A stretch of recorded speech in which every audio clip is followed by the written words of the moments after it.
जोहार जय मूल निवासी। पिछले कुछ दिनों से भारत और चीन के बीच में सरहद पर तनाव है और यह तनाव तब ज्यादा बढ़ गया जब दो सेनाओं के बीच में हिंसक झड़प हुई।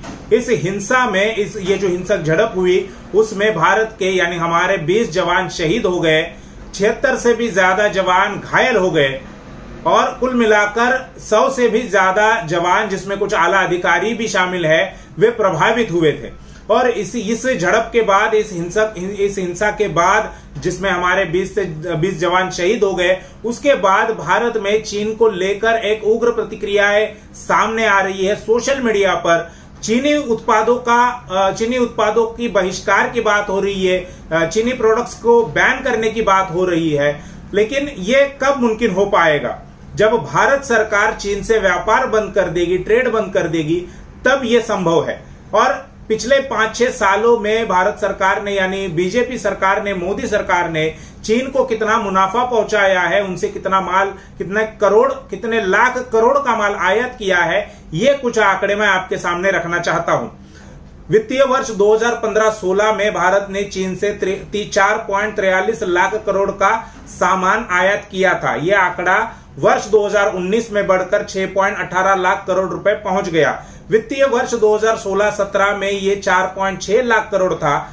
2017-18 में 5.6 लाख करोड़। अगर इन्हें जोड़ा जाए तो भारत ने चीन से लाखों करोड़ रुपए के उत्पाद लिए हैं। वर्ष 2016 से 19 के बीच में ही चीन को भारत से 3.20 लाख करोड़ का अतिरिक्त लाभ हुआ है।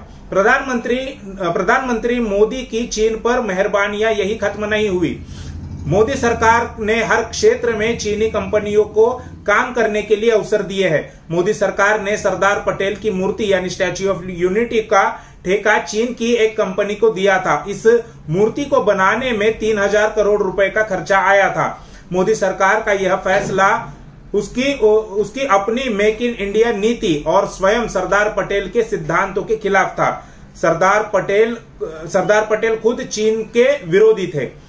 चीन और भारत के बीच जो व्यापार है वो कभी भी भारत के हक में नहीं रहा। इस व्यापार में भारत को हमेशा ही घाटा रहा है। वर्ष 2019 में चीन से व्यापार करने में भारत को $56.77 बिलियन का घाटा हुआ था। इसके अलावा भारत के उद्यमियों को भी इससे नुकसान होता रहा है, क्योंकि चीन के सस्ते सामान के आगे उनका सामान बाजार में नहीं बिक पाता। इसी के चलते जुलाई 2018 में संसद की स्टैंडिंग कमेटी ने यह सिफारिश की थी कि चीन से आयात किए जाने वाले सामान पर एंटी डंपिंग शुल्क लगाया जाए, ताकि भारत को हो रहे व्यापार घाटे को इस शुल्क से एडजस्ट किया जा सके और भारतीय उद्यमियों को लाभ हो। लेकिन मोदी सरकार ने संसदीय समिति की इस सिफारिश को नजरअंदाज करते हुए कोई कदम नहीं उठाया।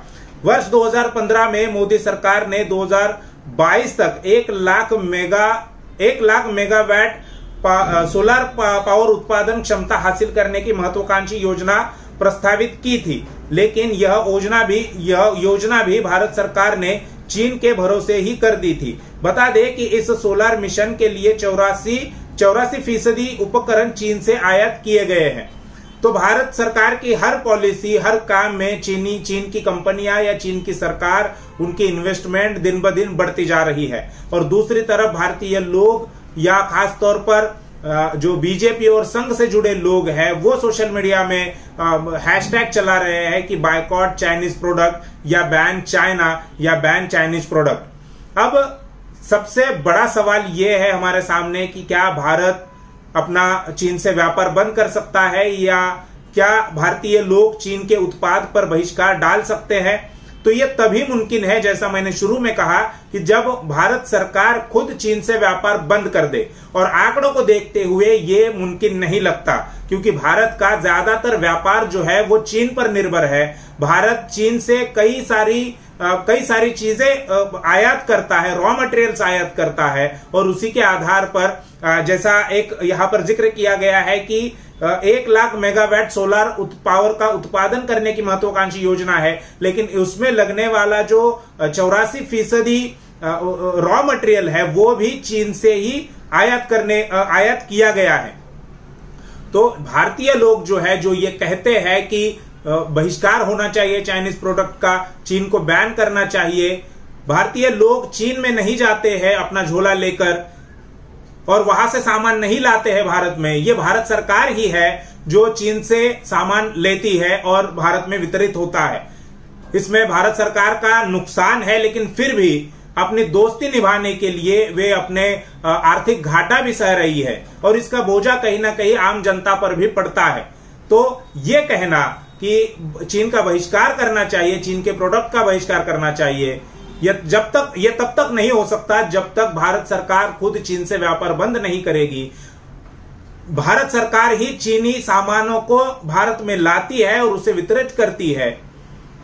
कोरोना यानी लॉकडाउन से पहले, जब ये कोरोना महामारी नहीं थी, उससे पहले कई सारे व्यापारियों ने चीन से सामान खरीदा है भारत में बेचने के लिए। लॉकडाउन के बाद अब यह मामला आया है कि चीन के सामान को बहिष्कार करना है, तो जिन व्यापारियों ने, जिन खुदरा व्यापारियों ने यह सामान लाया है, उनका क्या? वो तो घाटे में ही जाएंगे। यानी घाटे में ऐसे न तैसे भारत के ही लोग जा रहे हैं, भारत का ही खुदरा व्यापार जो है इसमें घाटे में जा रहा है। लेकिन सरकार अपनी दोस्ती या अपना याराना निभाने में मशगूल है। वो किसी प्रकार से चीन के साथ में ट्रेड जो उनका व्यापार जो है, व्यापारी संबंध जो है, वो बंद नहीं कर रहे।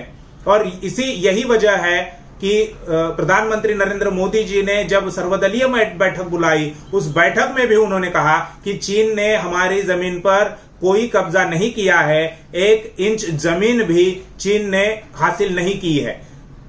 जबकि पूर्व जो लेफ्टिनेंट जनरल है, उनका यह दावा है कि चीन हमारी कई सरहद में घुस आया है, कई किलोमीटर तक की जमीन चीन ने अपने कब्जे में ली है। लेकिन चूंकि भारत सरकार चीन से अपने व्यापार संबंध खराब नहीं करना चाहती, इसलिए उन्होंने ये बयान दिया है। लेकिन उनका ये बयान भी अब उन्हीं के विरोध में इस्तेमाल में लाया जा रहा है। तो फिर एक बात अंत में मैं वही कहूंगा कि जब तक भारत सरकार चीन से व्यापार बंद नहीं करेगी, तब तक चीन के उत्पादों का या चीनी सामानों का बहिष्कार करने की बात फिजूल की है। शुक्रिया।